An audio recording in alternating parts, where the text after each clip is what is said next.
ঘরে এত কিছু রান্না বান্না করেও বাইরে থেকে কিনে খেতে হয়। যাই হোক বন্ধুরা, সবাই কেমন আছো? আশা করি সবাই খুব ভালো আছে, আমিও খুব ভালো আছি। Welcome back to my channel PS family.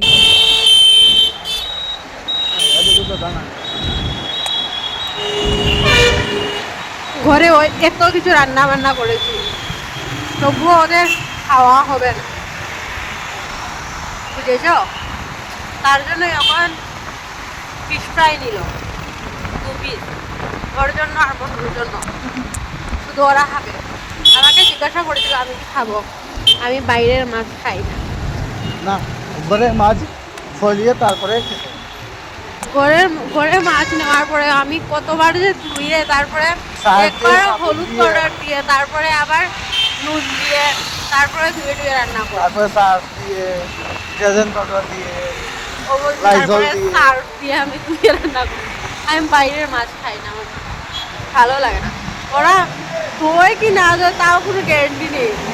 যাদের দোকান আছে তারা দেখতো, যে এই ভিডিওটা দেখে তারা কেউ খারাপ হয়ে না। সব তো আর সমান না।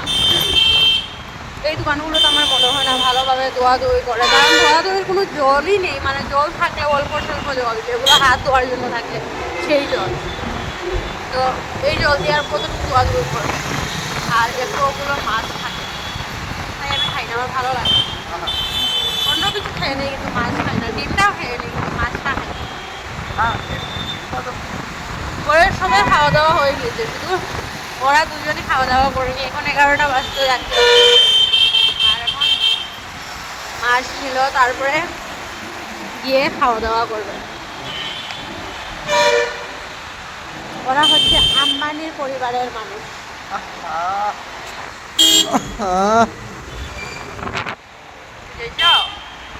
তার জন্য ওরা নিরামিষ খেতে পারে না।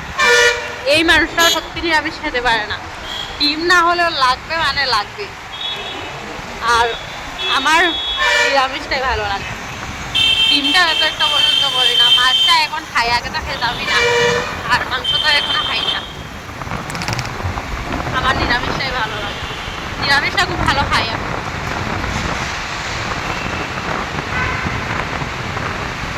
ঘরে এত কিছু রান্না বান্না করেছি, তাও ওরা নাকি এসব দিয়ে খেতে পারবে না। তো যাই হোক, বাইরে থেকে মাছ নিল, পরে ফিশ ফ্রাই নিয়েছে।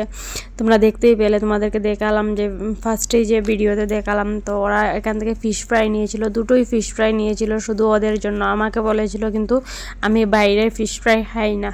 তো তারপরে এদিকে রুমে চলে যাচ্ছি, আর আমার প্রচণ্ড কোল্ড ড্রিঙ্কস খাওয়ার ইচ্ছে হচ্ছিলো। তার জন্য আমার বর আমাকে নিয়ে দিল মাউন্টেন ডিউ, ডার্কি আগে জিততে। যাই হোক, সবাইকে ভালো থেকো, সুস্থ থেকো।